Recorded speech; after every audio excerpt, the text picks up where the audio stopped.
Hoje vamos dar prosseguimento à história do programa Apollo e descobrir todos os detalhes sobre como finalmente aconteceu o primeiro pouso tripulado na Lua. Então liga os motores e roda a vinheta!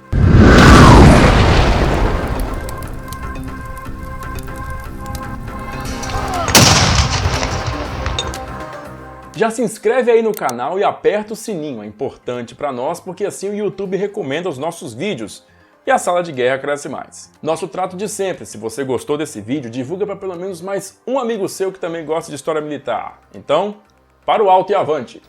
We choose to go to the moon. We choose to go to the moon.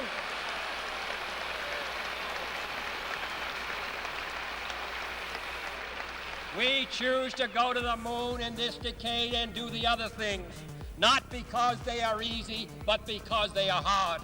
7 anos depois desse imortal discurso do presidente Kennedy, a NASA encontrava-se em seu último ano do prazo para ir à Lua. O desastre da Apollo 1 havia ficado para trás, e o voo da Apollo 8 ao redor da Lua no Natal do ano anterior havia capturado como nunca a atenção e o apoio do povo americano. 1969 seria um ano decisivo como nenhum outro para a NASA, e a empolgação em seus corredores era digna da reta final de uma corrida. E por isso mesmo não podemos esquecer que a NASA não estava sozinha, ela estava inserida numa corrida, a corrida espacial, contra a União Soviética. Quando os americanos publicamente anunciaram sua intenção de colocar um homem na Lua até o fim da década, este desafio não afetou de forma séria a liderança política no Kremlin, em Moscou. E por falar em Kremlin, assiste esse vídeo aqui para saber tudo sobre o local. O programa espacial soviético, desde o começo, estava sob a liderança de um único homem, tão talentoso e misterioso que pouca gente dentro e fora da União Soviética conhecia seu nome enquanto ele estava vivo: Sergei Pavlovich Korolev. Responsável por colocar o primeiro satélite e o primeiro homem no espaço, Korolev era a força motora principal do programa, e inclusive selecionava pessoalmente os cosmonautas. Foi ele quem propôs, ainda em 1961, a criação de um grande foguete para enviar uma nave tripulada à Lua. Mas o projeto só ganhou força mesmo em 1965, com um atraso de 4 anos em comparação ao Saturno V. Este seria o N-1, um monstro de 106 metros de altura e 5 estágios, feito para levar o módulo lunar LK para a superfície da Lua. Tudo desenvolvido no mais completo segredo, como mandava a norma na União Soviética. Contudo, em 14 de janeiro de 1966, durante um procedimento simples para a remoção de um tumor do intestino, Korolev faleceu após uma longa hemorragia. Em seu lugar foi colocado Vassily Mishin, um engenheiro competente, mas que não tinha a mesma astúcia política de Korolev, e era considerado um alcoólatra. Imaginem vocês o choque quando em 19 de setembro de 1968, um satélite espião norte-americano fotografou o cosmódromo de Baikonur, na União Soviética, e encontrou um gigantesco foguete pronto na plataforma de lançamento. A pressão criada pela aproximação do prazo final agora somava-se à pressão criada por aquele monstruoso foguete na plataforma, que poderia levar um homem soviético à Lua a qualquer momento. Mas no dia 21 de fevereiro de 1969, o primeiro lançamento do N-1 resultou na explosão do foguete com a morte de 91 pessoas. Até hoje, o mais grave desastre relacionado ao espaço. O mundo só soube do ocorrido em 1995. Enquanto os soviéticos enfrentavam problemas sérios com seu foguete lunar, na Flórida, a Grumman finalmente havia entregado o primeiro módulo lunar real para testes de voo. Esse teste seria realizado na órbita terrestre, e pela primeira vez a espaçonave Apollo seria testada de forma completa, com todos os seus módulos. Esta seria a missão da Apollo 9. Para esta missão foram selecionados Jim McDivitt e Dave Scott, ambos veteranos da Gemini, e o novato Rusty Schweickart. Os três foram lançados ao espaço a bordo do Saturno V na tarde do dia 3 de março de 1969, estacionando na órbita do planeta para iniciar os testes com o módulo lunar. McDivitt e Schweickart se tornaram os primeiros astronautas a ingressarem no módulo lunar, batizado de Spider, no espaço, e desprenderam-se do módulo de comando batizado de Gundrop, realizando diversas manobras de qualificação. É impossível não imaginar a tensão que os dois devem ter sentido ao entrarem pela primeira vez naquela espaçonave tão complexa e frágil que era o módulo lunar.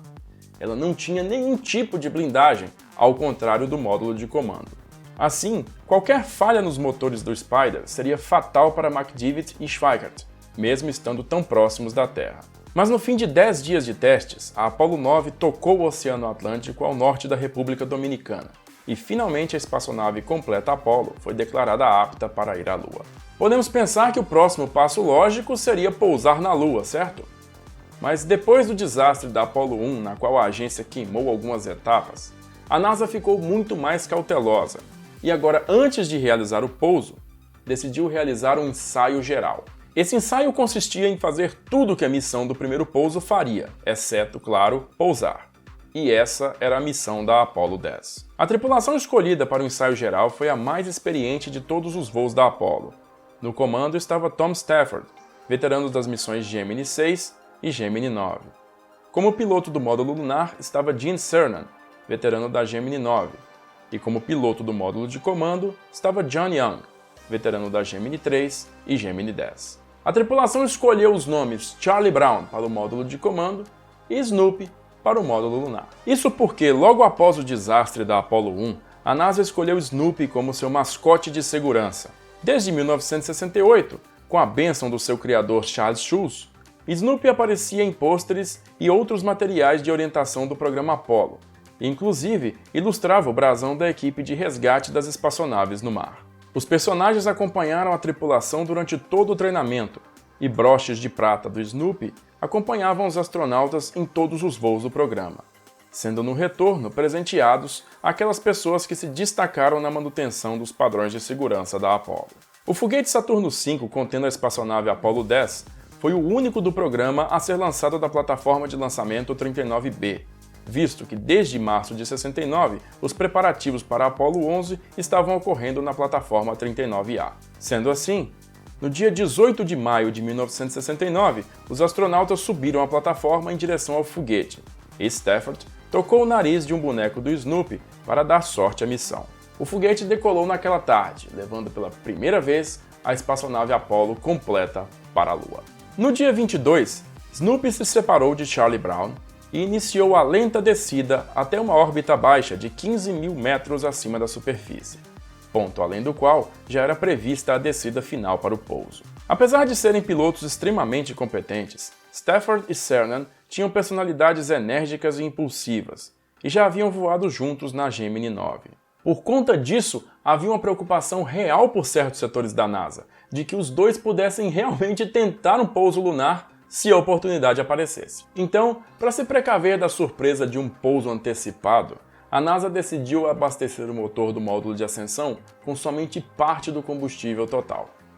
Gene Cernan mais tarde recordou-se do ato. Muitos caras ficaram preocupados com o tipo de pessoa que éramos. Não dê a esses sujeitos a chance de pousar, porque se deixar eles pousam. Então, o módulo de ascensão, a parte que nos tirava da superfície, foi só meio abastecida. Os tanques não estavam cheios.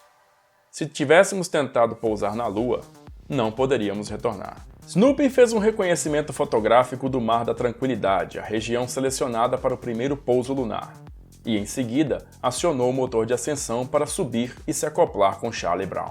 Enquanto o módulo de descida foi destacado e acabou por chocar-se com a Lua pouco tempo depois, o módulo de ascensão com os dois astronautas começou a girar inesperadamente, devido a uma série de comandos que foram inseridos de forma errônea no computador de voo.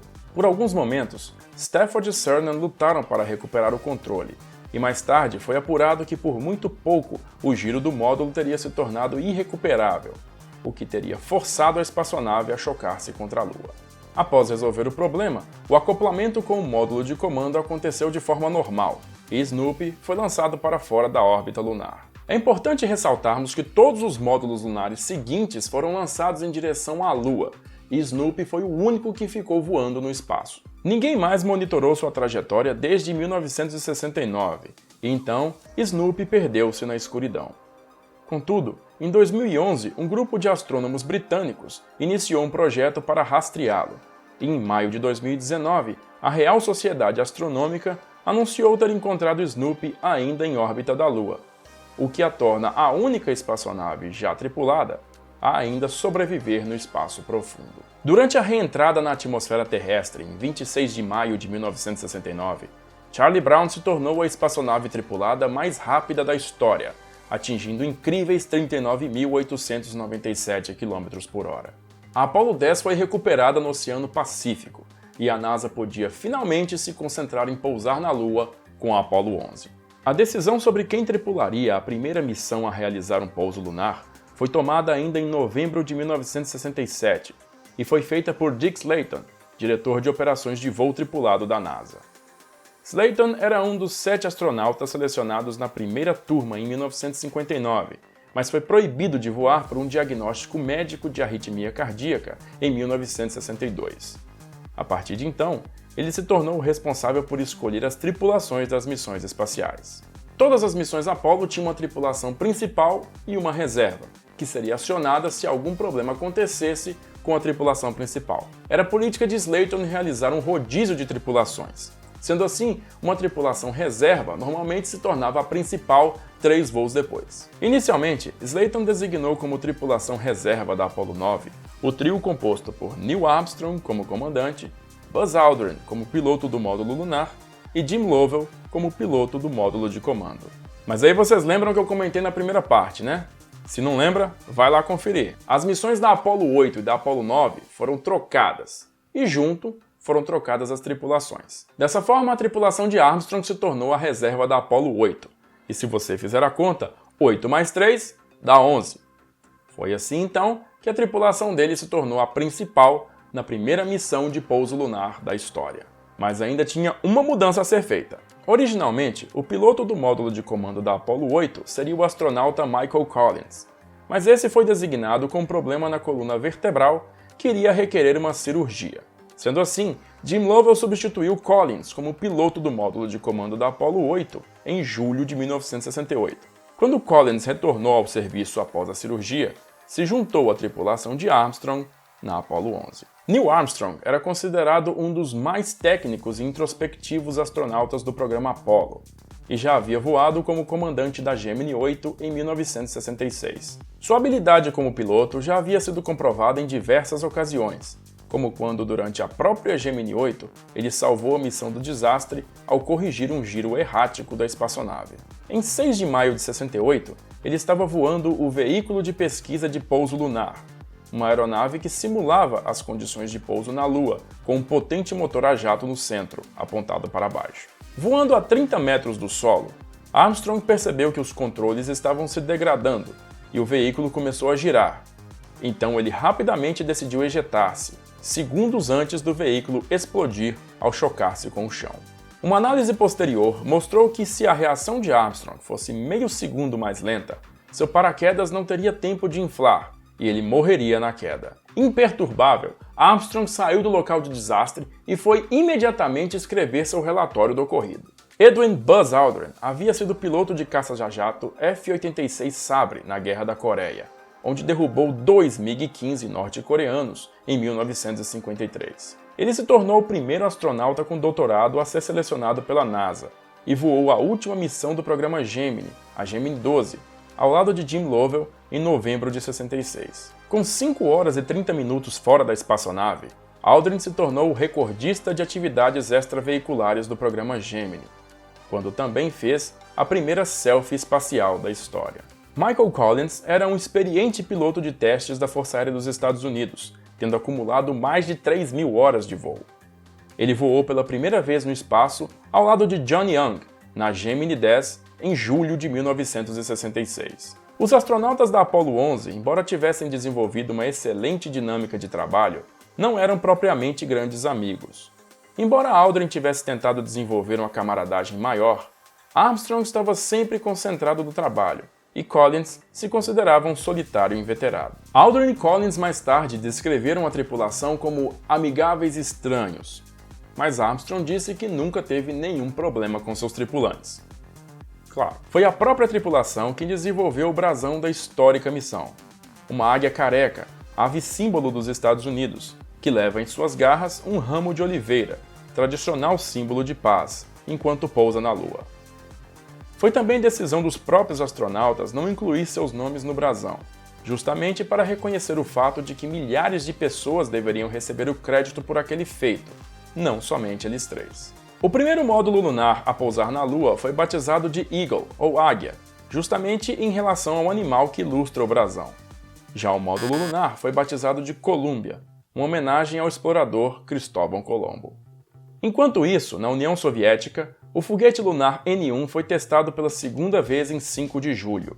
Dessa vez, o foguete subiu apenas alguns metros e explodiu numa gigantesca bola de fogo, destruindo toda a infraestrutura de lançamento consigo. A plataforma destruída foi fotografada pouco depois por um satélite espião norte-americano, então a NASA sabia que agora estava sozinha na corrida para colocar um homem na Lua. Mas mesmo perdendo a corrida para pisar na Lua pela primeira vez, os soviéticos ainda não haviam desistido por completo de manter seu prestígio. Tomando conhecimento de que a Apollo 11 deveria retornar à Terra com uma boa coleção de rochas da Lua, seu objetivo agora era bater os americanos ao trazer para a Terra as primeiras amostras de solo lunar. E eles fariam isso com a Luna 15, uma sonda robótica que pousaria na superfície lunar e retornaria para o planeta com uma amostra de solo, e que decolou secretamente de Baikonur na madrugada do dia 13 de julho.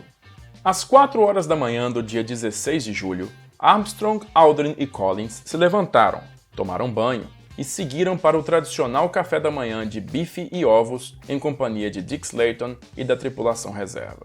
Em seguida, vestiram seus trajes espaciais e seguiram para a plataforma de lançamento às 6h30. Armstrong foi o primeiro a entrar no módulo de comando, às 6h54, sendo seguido por Collins 5 minutos depois. Aldrin foi o último a entrar. Cerca de 1 milhão de pessoas acompanhavam os acontecimentos das estradas e praias ao redor do centro de lançamento. Lá dentro também estavam diversas autoridades militares e civis, além de 3.500 jornalistas de 55 países. Às 9h32 da manhã, o estrondo do Saturno V pôde ser escutado por toda a região, enquanto o foguete subia para a mais monumental missão espacial humana. Então, às 16h22, o motor J2 do terceiro estágio foi acionado pela segunda vez, tirando a Apollo 11 da órbita terrestre e a inserindo na direção da Lua. 3 dias depois, às 17h21 do dia 19 de julho, a espaçonave entrou em órbita lunar e os astronautas fizeram reconhecimento do seu local de pouso, o Mar da Tranquilidade, que foi selecionado justamente por ser plano e relativamente desobstruído. Armstrong e Aldrin ingressaram no módulo lunar ao 12h52 do dia 20 de julho, e após realizar todo o procedimento de acionamento, o Eagle separou-se da Columbia às 17h44. Supervisionando tudo do centro de controle da missão em Houston, o diretor de voo Gene Kranz deu autorização para o Eagle iniciar a descida. 5 minutos após o início da descida para o pouso, a 1.800 metros de altitude, o computador de voo do Eagle começou a emitir uma série de alarmes de código 1201 e 1202. Isso significava que a memória estava sobrecarregada e o computador não poderia processar todas as tarefas que tinham lhe sido atribuídas. Foi o engenheiro da computação Jack Garman, presente no centro de controle naquele momento, que imediatamente respondeu que os alarmes não representavam grande perigo para a missão, e assim a descida pôde continuar. A origem do problema era que a tripulação havia deixado tanto o radar de ascensão quanto o radar de pouso ligados ao mesmo tempo, sobrecarregando o computador com dados a serem processados. Margaret Hamilton, diretora de programação do computador de voo da Apollo, lembrou-se mais tarde sobre o papel de seu software naquele momento histórico. Culpar o computador pelos problemas da Apollo 11 é como culpar a pessoa que avista um incêndio e chama os bombeiros. Na verdade, o computador estava programado para fazer mais do que reconhecer erros. As ações do software, naquele caso, foram de eliminar as tarefas de baixa prioridade e restabelecer as mais importantes. O computador, ao invés de forçar o fim da missão, preveniu seu fim. Se o computador não tivesse reconhecido o problema e tomado ação, duvido que a Apollo 11 tivesse pousado na Lua. Já a baixa altitude, Armstrong não conseguia localizar um terreno desobstruído para pousar, e via seu medidor de combustível abaixar a níveis preocupantes. Quando estava a 30 metros de altura, a poeira começou a obscurecer a visão do solo, e ele ainda não havia encontrado um local apropriado. Com apenas 90 segundos de combustível restante, ele avistou uma faixa de terreno livre e levou o Eagle para lá. Foi então que uma das sondas de 1,70 m que pendiam das pernas do módulo lunar acusaram contato com o solo. 3 segundos depois, o módulo tocou o chão e Armstrong desligou o motor. O controle da missão, que havia ficado em silêncio para desobstruir o canal de comunicação com os astronautas, aguardava ansiosamente uma resposta da Apollo 11. Foi quando Neil Armstrong, improvisadamente, disse: Tranquility Base here. The Eagle has landed. Em meio aos vivas dentro do centro de controle, o astronauta Charlie Duke, comunicador naquele momento, respondeu: Entendido, tranquilidade.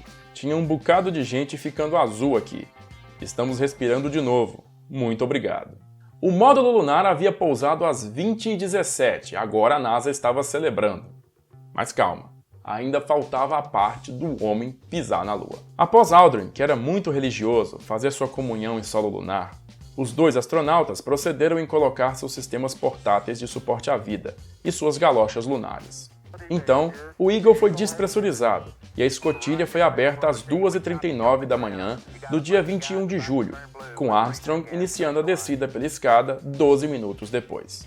Enquanto descia, ele acionou a câmera de TV externa que filmaria o histórico momento.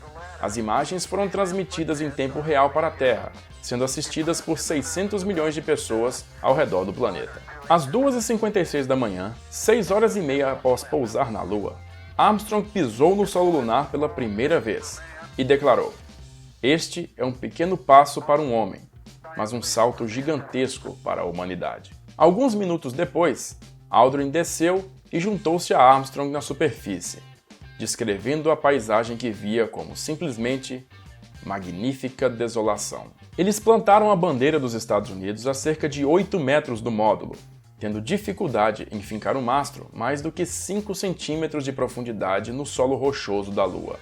Inicialmente, Armstrong e Aldrin tiveram dificuldade para adequar seus movimentos à gravidade lunar, que é cerca de 1/6 da gravidade terrestre, mas logo dominaram a nova arte, percebendo que dar saltos era mais eficaz do que tentar caminhar. Foi então que os astronautas receberam uma ligação do presidente dos Estados Unidos, Richard Nixon, parabenizando-os pelo feito, e em seguida procederam para o recolhimento de amostras de solo. Os astronautas também instalaram um sismógrafo e um refletor de laser, utilizados até hoje para medir a distância entre a Terra e a Lua. Além disso, deixaram lá também um brasão da missão Apollo 1, em homenagem aos 3 astronautas mortos, bem como medalhas comemorativas dos 2 cosmonautas soviéticos mortos, Vladimir Komarov e Yuri Gagarin.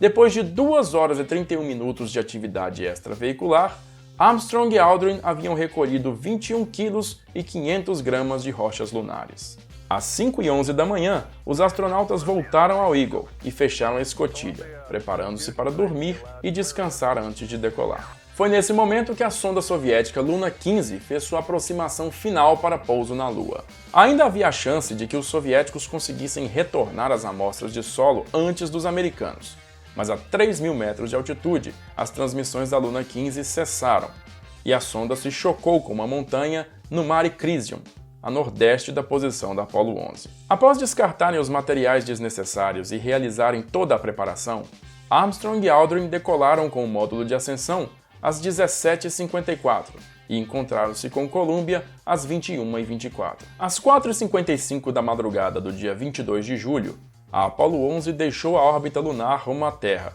e chegou ao planeta no dia 24. Mas ainda faltava um último episódio tenso na história da Apollo 11, que poderia colocar toda a missão em grande perigo.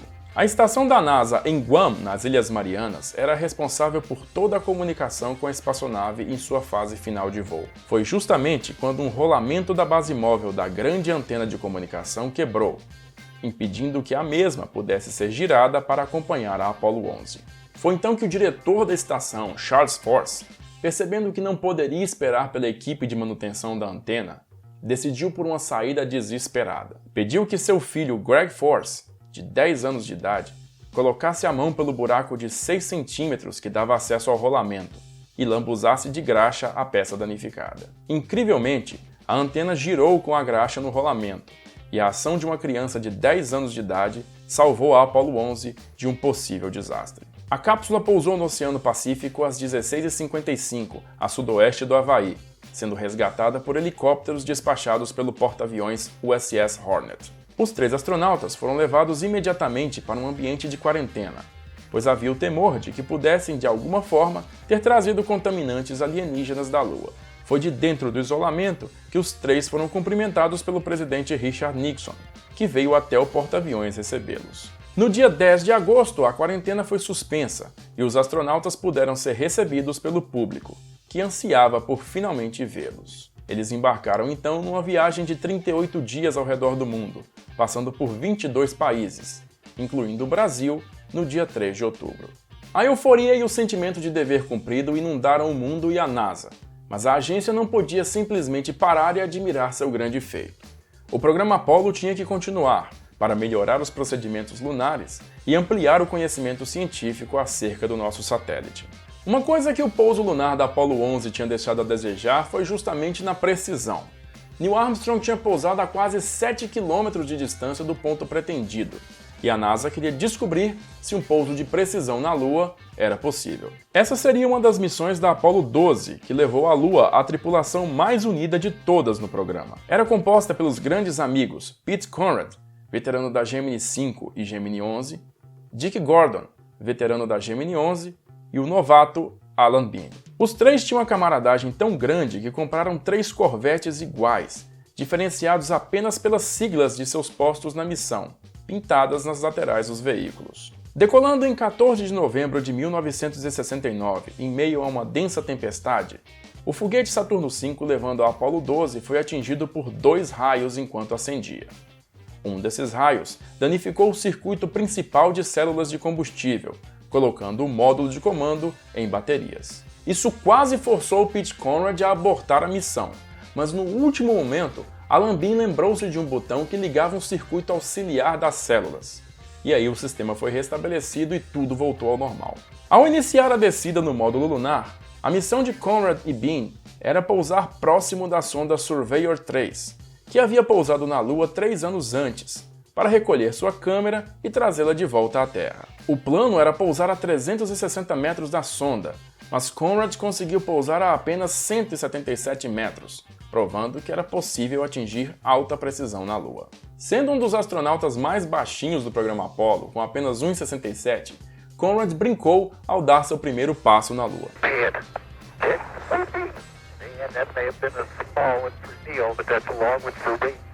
Enquanto Conrad e Bean realizavam suas tarefas na superfície, foram surpreendidos por uma brincadeira feita por sua tripulação reserva, que conseguiu inserir em suas listas de afazeres fotos de modelos da revista Playboy, junto de recadinhos nada conservadores. Após 2 atividades extraveiculares, totalizando 7 horas e 45 minutos fora do módulo lunar, os astronautas deixaram a Lua e voltaram à Terra, pousando no Oceano Pacífico no dia 24 de novembro. O prazo do presidente Kennedy havia sido cumprido e a corrida espacial havia sido vencida pelos Estados Unidos. A NASA estava exultante por testemunhar a passagem do ano com o sucesso a seu lado. Mas o programa Apollo ainda estava longe de ser encerrado, e no ano seguinte a agência passaria por seu mais angustiante desafio até hoje. E aí, gostou desse vídeo? A terceira e última parte tá vindo aí. Não vai perder, hein? E para não perder nada, segue a gente lá no Instagram, se inscreve aqui no canal e aperta o sininho para receber as notificações quando eu postar mais vídeos. Eu vou ficando por aqui, agradeço mais uma vez a sua audiência e aquele abraço da Sala de Guerra.